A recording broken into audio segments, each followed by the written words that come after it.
Before we start, I would encourage you to have a set of the sermon notes. If you don't already have them, just go to the link below. You'll be able to print a set of the sermon notes from that link. Also want to encourage you to have some communion elements. You'll want to have some bread or a cracker. You'll want to have some juice or wine, and if you don't have juice or wine, probably anything to drink would work. But you'll want to have those communion elements because here in about 20 minutes, when we get to the end of the sermon, we'll move right into a time of communion. So if you need any of those things, I would encourage you to pause the playback right now. Get whatever you need. Once everything is ready, then go ahead and resume the video. So something that I think is universal to just about all of us is that over the course of our lives, we have been asked at many different points to volunteer. People have asked us, do you want to help with this? Would you be willing to do that? And all of us have had the opportunity at some point to raise our hand and say, yeah, I'll do that, I'll help out. It just so happens, and I can honestly say this is purely coincidence, but just before I pressed record on this video, just about 20 minutes ago, I had to send out an email to the leaders of my congregation asking for some volunteers. And sure enough, there were a couple of people that got back with me right away and said yes, that they would volunteer, which I deeply appreciated.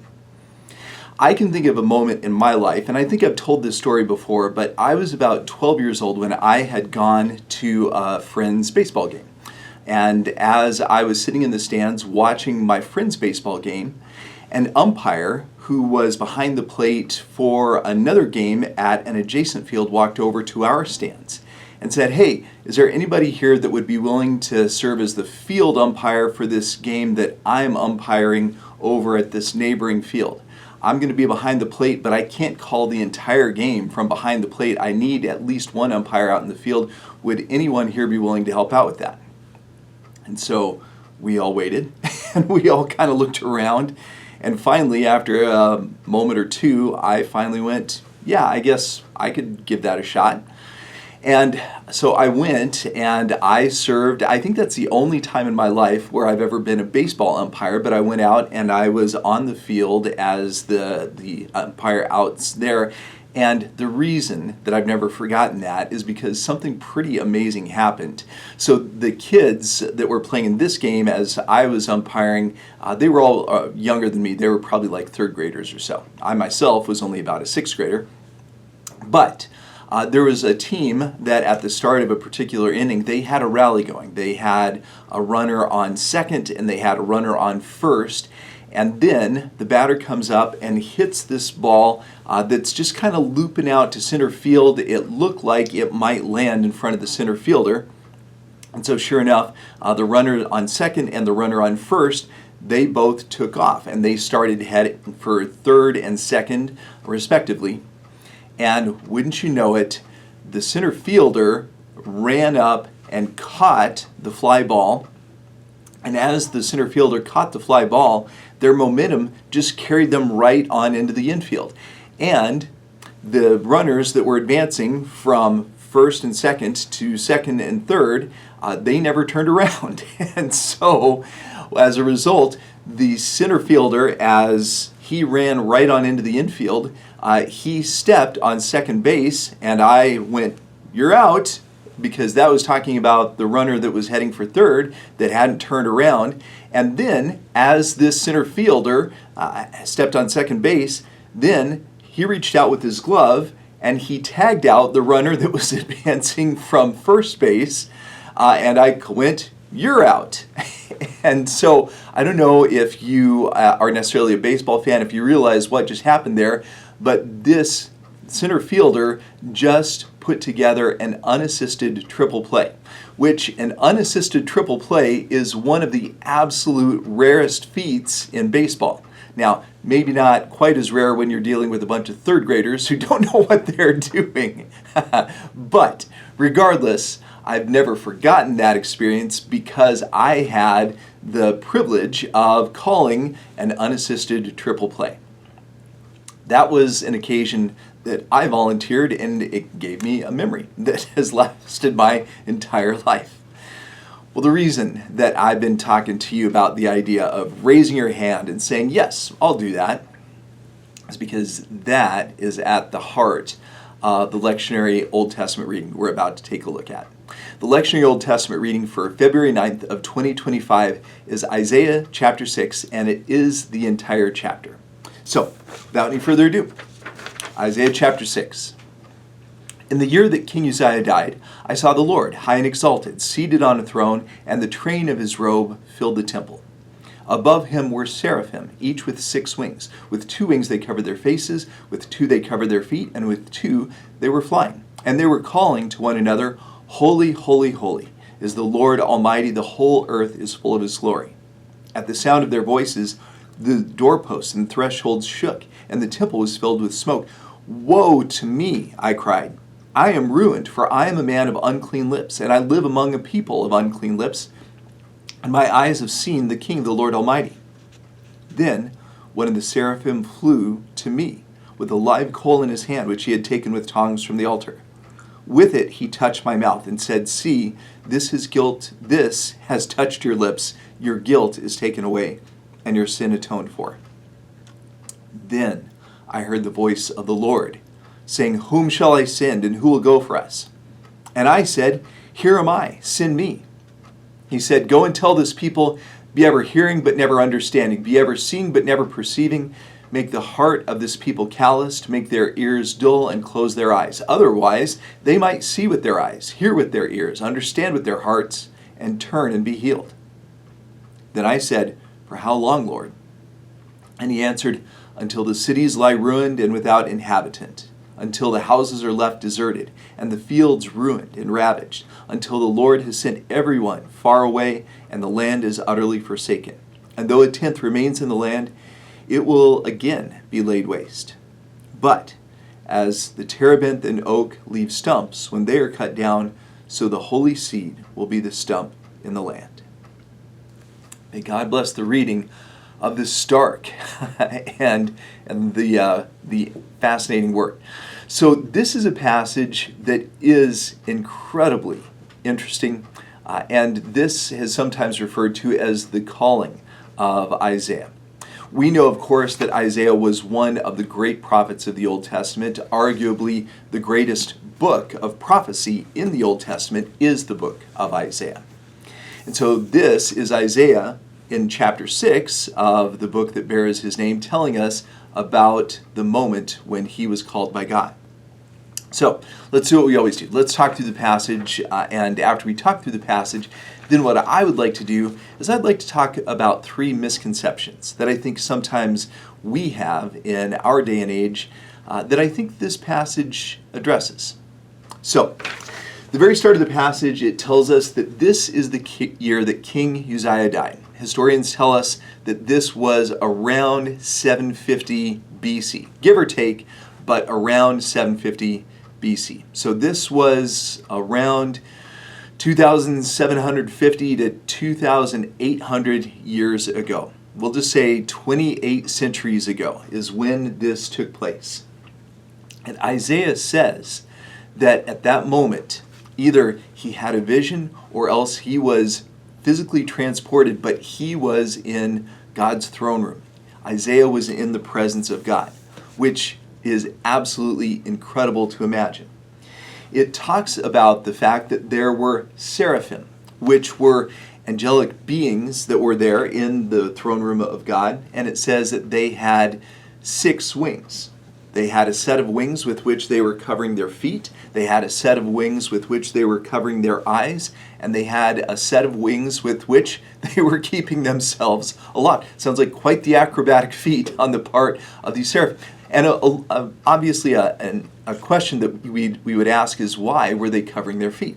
Well, in that culture, you probably will recall that the feet were considered to be one of the most unclean parts of the body. So even these seraphim were covering their feet because they were considered to be unclean in the Hebrew culture. They were also covering their eyes. Why were they doing that? Actually, hold on to that thought. We're going to come back and talk about that here in just a minute. But then they were using the other wings to keep themselves aloft in the throne room of God. They're calling to each other, Holy, holy, holy is the Lord Almighty.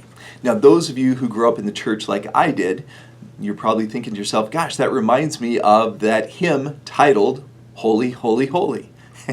And you know that in the hymn Holy, Holy, Holy, it refers to cherubim and seraphim casting down their crowns before God.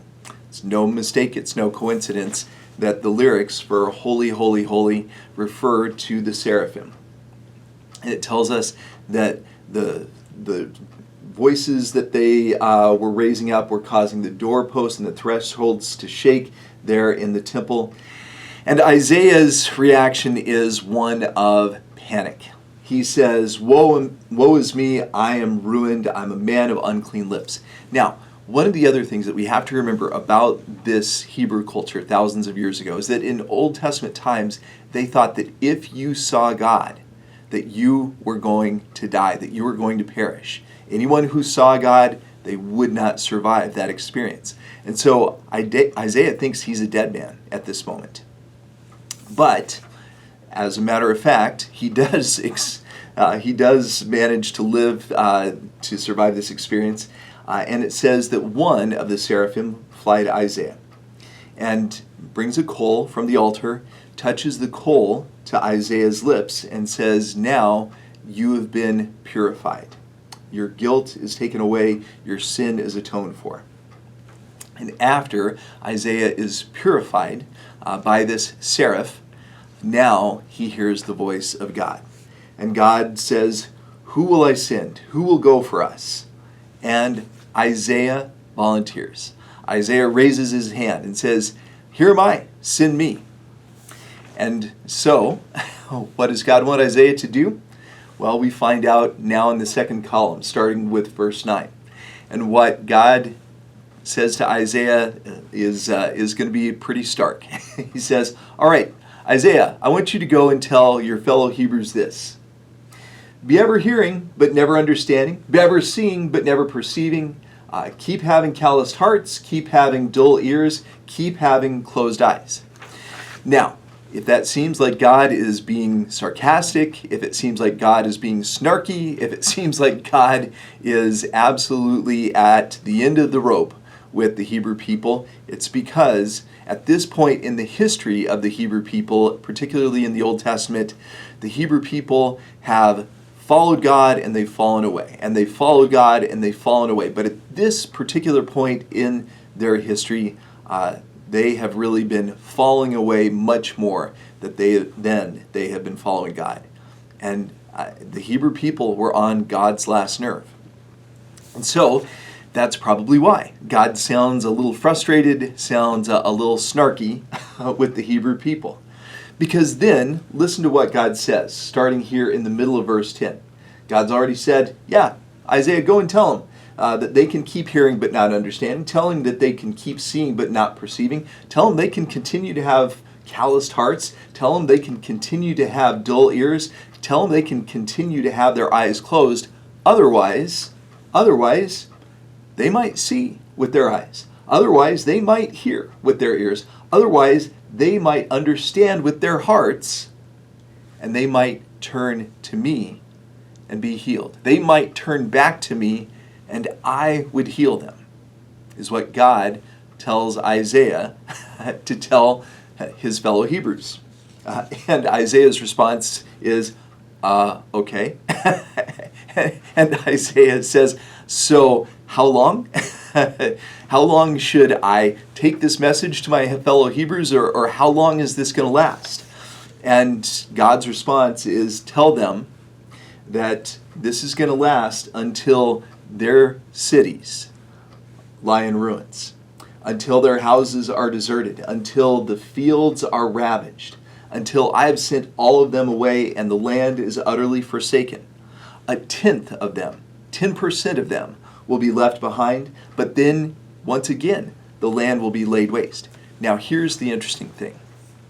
What God has described here is exactly what happened not long after this.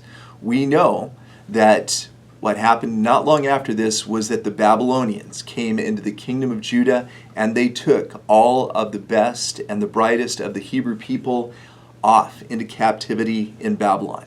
That they left behind about 1/10, just like this passage describes, and even that didn't go well.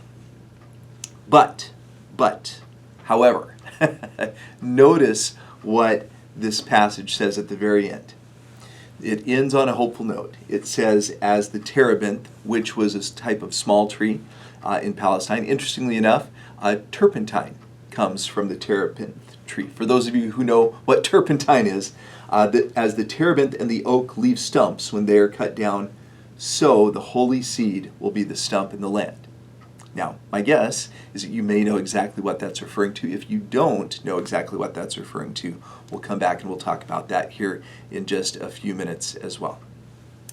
So, what I want to do now is I want us to talk about 3 of the misconceptions that I think that many of us have today, and how I think this particular passage addresses some of those misconceptions.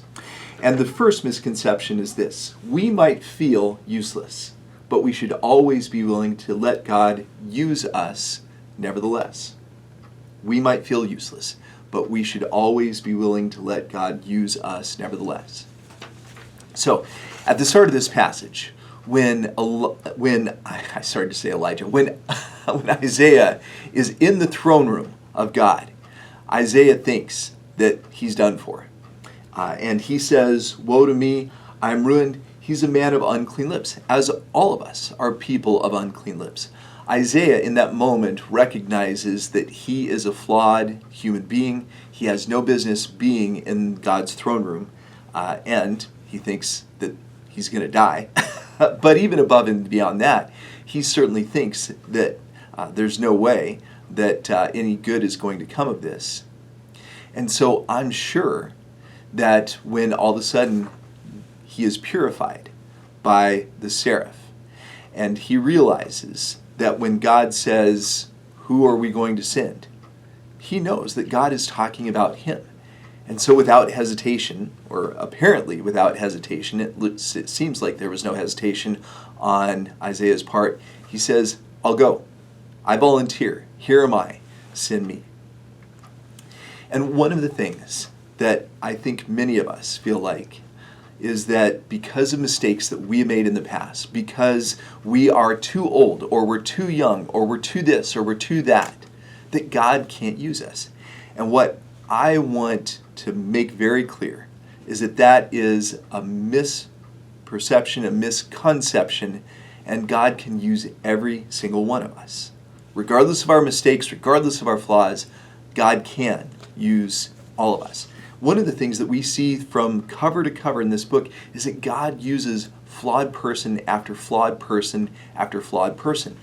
In 2 Corinthians chapter 12, Paul talks about the fact that it is because of our flaws and because of our weaknesses that God is able to use us.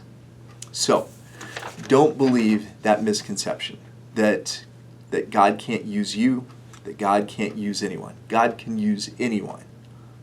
That is the first misconception. The second misconception is this: we might think humanity is getting worse, but people have always chosen not to acknowledge the truth.